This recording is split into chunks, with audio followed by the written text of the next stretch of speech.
အားလုံးပဲမင်္ဂလာပါဆွေချမ်းသာခြင်းကိုကျမ်းမာခြင်းနဲ့ပြည့်စုံကြပါစေလို့ဆုမွန်ကောင်းတောင်းပေးရင်ကျွန်တော်ရဲ့အပိုင်း3သင်ခန်းစာလေးကိုထပ်ပြီးဥချတော့မှာဖြစ်ပါတယ်အပိုင်းနဲ့မှာပေါ်ပြခဲ့တဲ့ lesson 2မှာပေါ်ပြခဲ့တဲ့ဒီဝကြလေးမှာဖြေရမယ့်စကားလုံးလေးကဘာလဲဆိုတာကိုပြီးခဲ့ပါတယ်အဲ့တော့ John Fairbairn after running the marathon အဲ့တော့ John ဟာဒီ marathon ပြီးတဲ့နောက်မှာဘာဖြစ်ခဲ့တာလဲအဲ့တော့ exhausted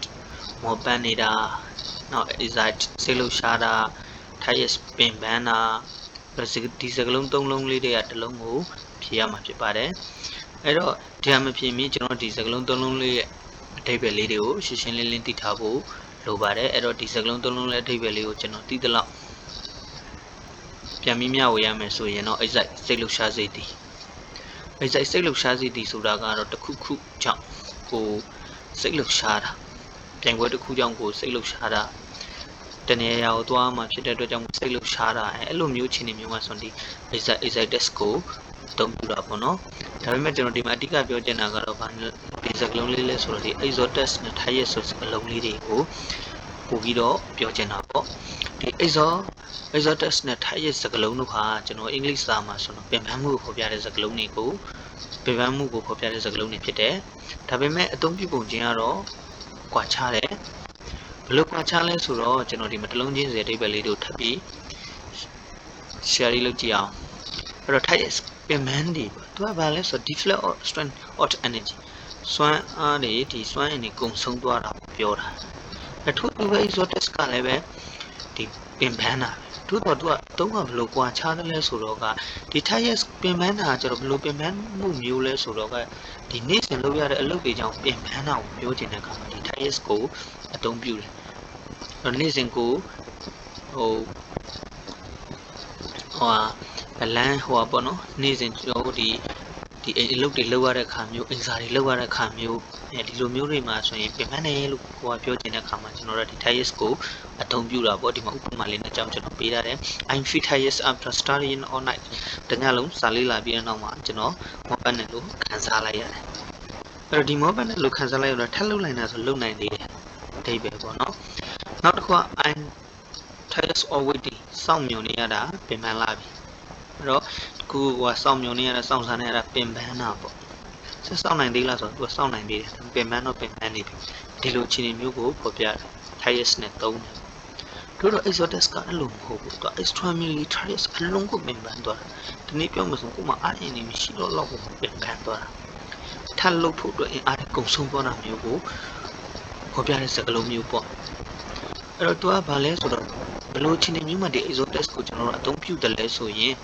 အချိန်တစ်ခုမှအလုပ်တစ်ခုအလွန်ကျွံလှုပ်လိုက်ပင်ပန်းသွားတာအလုပ်တစ်ခုအသေးကြီးမဲကြီးလှုပ်လိုက်ရလို့အဲ့လိုမျိုးလှုပ်လိုက်ရလို့ပင်ပန်းတဲ့အခါမှာသုံးတဲ့စကားလုံးမျိုးဖြစ်တော့ပေါ့နော်ဒီမှာဥပမာလေးနဲ့ကြောင့်ကျွန်တော်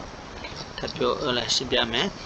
She was exhausted from running the marathon ဟာတော့ကိုသူမပင်ပန်းတယ်သူမဟာပင်ပန်းနေတယ်ဘာလို့လဲဆိုတော့ဒီ marathon ကိုပြေးလိုက်ရလို့ marathon ကိုပြေးလိုက်ရလို့သူပင်ပန်းနေတယ်ထပ်ပြီးမပြေးနိုင်တော့ဘူးအဲ့လိုမျိုးဖော်ပြနေတဲ့စကားလုံးလေးဖြစ်တယ်ပေါ့နော် He looked exhausted after working for 12 hours straight သူက12နာရီကြာအလုပ်လုပ်ပြီးတဲ့နောက်မှာသူကပင်ပန်းတဲ့ပုံပေါ်နေနောက်ထပ်စာမလေ့လာနိုင်တော့ဆိုပုံမျိုးတက်ရောက်နေတယ်ပေါ့နော်ဒါကြောင့်မို့ဒီ tired နဲ့ exhausted ကပင်ပန်းမှုကိုဖော်ပြတဲ့စကားလုံးတွေမှန်တော်လဲပဲဘယ်လိုကွာခြားတယ်လဲဆိုတော့ကဒီ tired ဆိုတဲ့စကားလုံးလေးကတော့ဒါကိုယ်နေ့စဉ်လုပ်နေတဲ့အလုပ်ကြောင့်ပင်ပန်းတာကိုယ်စိတ်နှလုံးပင်ပန်းတာထပ်လုပ်နိုင်သေးတယ်ဆိုတဲ့အဓိပ္ပာယ်တော့ရှိတယ်ပေါ့ဒီ exhausted ကတိကတော့တအားပင်ပန်းသွားတာအလုပ်တစ်ခုကလုပ်လိုက်ရလို့ဆိုပါတော့ကျွန်တော်ဘောလုံးကန်တယ်ကွာဘောလုံးကန်လိုက်တဲ့အခါမှာအရင်ကြီးပင်ပန်းသူဘာလို့လဲသူရှိသမျှခွန်အားအကုန်လုံးတုံးချပြီးကန်လိုက်ရတာဘောလုံးကစားလိုက်ရတာအဲ့လိုမျိုးခါမျိုးမှာသူကအလုံးပင်ပန်းတာနောက်အပြေးပြိုင်လို့မောလို့ပင်ပန်းသွားရင်လည်းဒီ exhausted ကိုသုံးတယ်ဒီဟာကျတော့ကိုယ်နေ့စဉ်အလုပ်ကလေးတွေမထမင်းချက်အလုပ်ပင်ပန်းတာအစာလုပ်အလုပ်ပင်ပန်းတာဒီ လိုမျိုးအသုံးလေးတွေကိုပြောချင်တဲ့အခါမှာအဲ့လို